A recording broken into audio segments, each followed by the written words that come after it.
When we move the pigs from one paddock to the other, you have to, and that's why they're all excited.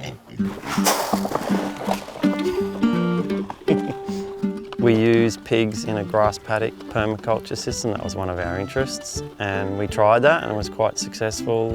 One thing led to another. The boar got excited, joined with too many sows at once, and now we've got a lot of pigs. Let me get them all fired up. The large black breed is distinguishable by the large ears that flop over the eyes, and they're a big framed animal.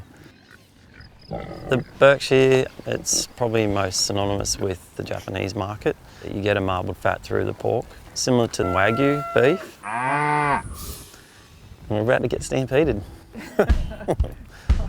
This is the cows doing the grass is greener on one side of the fence to the other.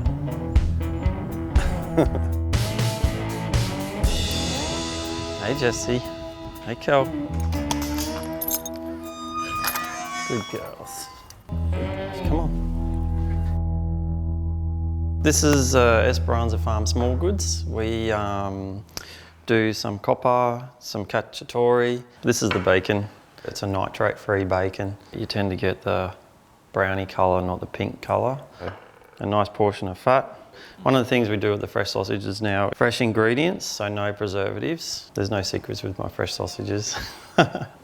Thyme, rosemary, parsley, basil. That's typically with the Italian sausage. We also do jamon and the chorizo, which is a secret recipe.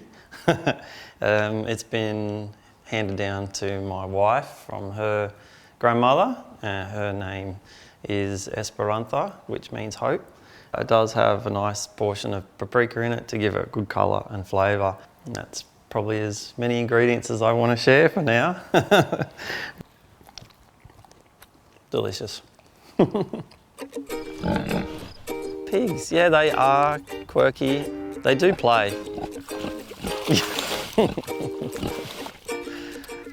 Happy pigs have curly tails. You can tell this animal is really relaxed. And they say the calmer meat is, the better it'll come through in the taste without stress. One thing Esperanza Farm does like to do is have an open farm day.